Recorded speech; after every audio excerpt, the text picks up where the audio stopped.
Hai adik-adik, Assalamualaikum warahmatullahi wabarakatuh. Welcome back to my YouTube channel dalam video pembelajaran PPKN pada kali ini. Semoga kita selalu dalam keadaan sehat dan selalu dalam perlindungan Allah Subhanahu wa Ta'ala. Sebelum pembelajaran ini dimulai, marilah kita bersama-sama berdoa menurut agama dan kepercayaan kita masing-masing. Berdoa dipersilahkan.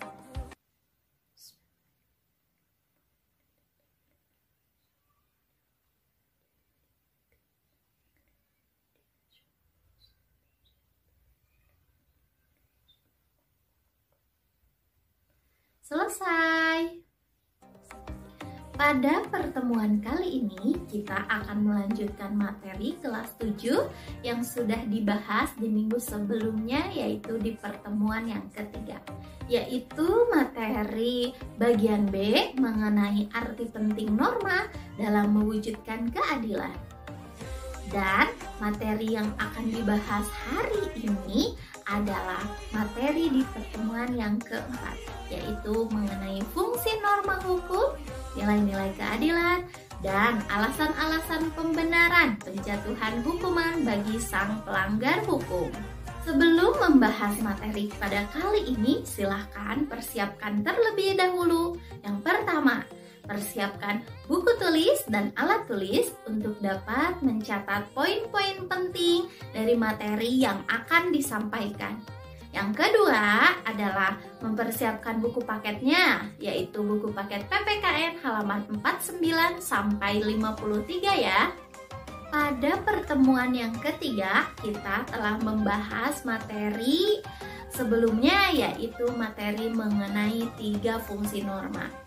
3 fungsi norma itu yaitu sebagai yang pertama, pedoman dalam bertingkah laku, yang kedua, menjaga kerukunan masyarakat, dan yang ketiga, sebagai pengendali sosial, serta penerapan aturan hukum di negara Indonesia, yaitu norma hukum yang memiliki sanksi yang tegas dan memaksa. Dasar hukumnya juga tegas, yaitu terdapat pada Undang-Undang Dasar Negara Republik Indonesia tahun 45, pasal 1 ayat 3 dan pasal 27 ayat 1. Dan selain itu, paksaan norma hukum dilakukan oleh alat perlengkapan negara yang berwenang seperti polisi, jaksa, dan hakim.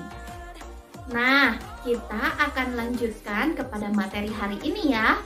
Secara garis besar, fungsi norma hukum itu adalah sebagai berikut. Yang pertama, fungsi norma hukum memberikan pengesahan atau disebut dengan legitimasi terhadap apa yang berlaku dalam masyarakat. Yang kedua, fungsi hukum adalah sebagai alat rekayasa masyarakat agar tertib dan teratur. Misalnya, untuk mengatasi kemacetan, maka dibuat aturan pengendara mobil yang 3-in-1 ataupun kendaraan dengan rekayasa ganjil genap. Yang ketiga, fungsi norma hukum sebagai pembentuk masyarakat, khususnya sebagai sarana pembangunan yang menciptakan kemajuan bagi masyarakat dan negara. Yang keempat, fungsi hukum sebagai senjata dalam konflik sosial, karena hukum tersebut memang dijadikan sebagai dasar dan acuan dalam memutuskan suatu konflik sosial. Setiap pelanggaran norma hukum harus diberikan sanksi berdasarkan keadilan. Hal ini sesuai dengan tujuan hukum itu sendiri, yaitu mewujudkan keadilan dalam kehidupan masyarakat. Mungkin kalian pernah mendengar, setiap putusan di pengadilan pasti harus selalu diawali dengan kalimat "demi keadilan" berdasarkan ketuhanan yang Maha Esa. Hal ini menunjukkan berarti setiap putusan pengadilan harus didasarkan atas asas keadilan. Keadilan itu sendiri berasal dari kata adil. Dalam Kamus Besar Bahasa Indonesia diartikan sebagai tindakan yang tidak berat sebelah atau sepatutnya ataupun tidak sewenang-wenang. Nilai-nilai keadilan dalam kehidupan bermasyarakat terbagi menjadi 3. Yang pertama, bagian A, keadilan distributif. Keadilan distributif yaitu suatu hubungan keadilan antara negara terhadap warga negaranya. Dalam arti pihak negara wajib memenuhi keadilan dalam bentuk keadilan membagi, dalam bentuk kesejahteraan, bantuan, subsidi, dan kesempatan hidup bersama yang didasarkan atas hak dan kewajiban. Kemudian bagian B yaitu keadilan legal. Keadilan legal yaitu keadilan antara warga negara terhadap negara dan pihak warga negara wajib memenuhi keadilan dalam bentuk menaati peraturan perundang-undangan yang berlaku. Bagian C adalah keadilan komutatif, yaitu suatu hubungan keadilan antara warga dengan warga yang lainnya secara timbal balik. Menurut pandangan hukum, keadilan mengandung arti adanya jaminan negara terhadap anggota masyarakat untuk mendapatkan apa yang menjadi haknya dan memperoleh perlakuan yang sama di depan hukum. Semua warga negara, baik pejabat negara, warga negara, dan orang asing wajib menaati hukum. Dengan demikian, norma hukum berlaku adil bagi semua warga negara.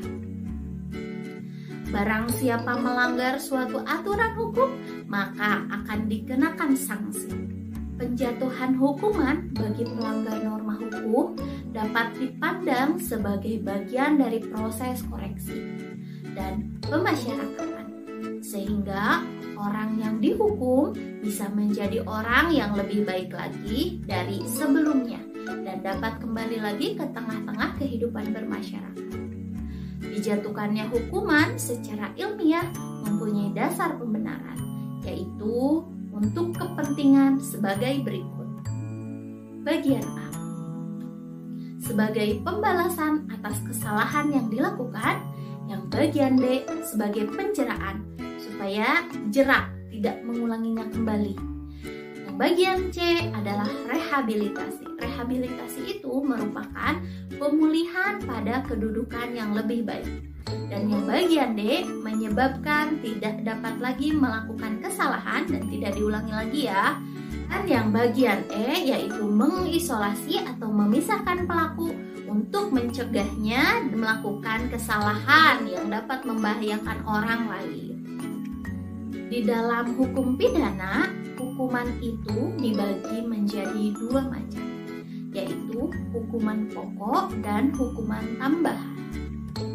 Menurut Undang-Undang Hukum Pidana atau yang disebut dengan KUHP pasal 10 menyatakan bahwa hukuman pokok meliputi hukuman mati, hukuman penjara, hukuman kurungan, dan hukuman denda. Dan hukuman tambahan meliputi pencabutan hak-hak tertentu, perampasan barang-barang tertentu, dan pengumuman putusan hakim. Pemberian hukuman bagi anggota masyarakat yang melanggar hukum dilakukan oleh lembaga peradilan.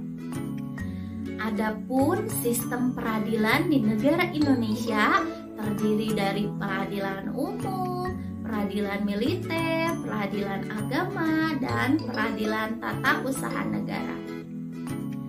Dengan adanya lembaga peradilan tersebut, masyarakat tidak boleh melakukan tindakan main hakim sendiri. Melakukan tindakan main hakim sendiri termasuk juga perbuatan yang melanggar norma hukum. Pemberian hukuman hanya dapat dilakukan setelah melalui proses persidangan di lembaga peradilan. Dengan demikian, lembaga peradilan memegang peranan yang sangat penting dalam menciptakan keadilan di tengah-tengah pergaulan hidup bermasyarakat. Melalui lembaga peradilan, setiap masyarakat yang merasa hak-haknya dilanggar dapat memperjuangkan hak-haknya tersebut, dan orang-orang yang melanggar hak-hak orang lain dapat menerima hukuman yang setimpal sesuai dengan pelanggaran yang dilakukannya. Nah, selesai sudah materi pembahasan PPKN pada kali ini. Insya Allah minggu depan kita akan membahas materi mengenai perilaku yang sesuai dengan norma dalam kehidupan sehari-hari. Jangan lupa kerjakan tugas hari ini ya, untuk mengumpulkan catatan-catatan yang penting dari materi yang telah disampaikan.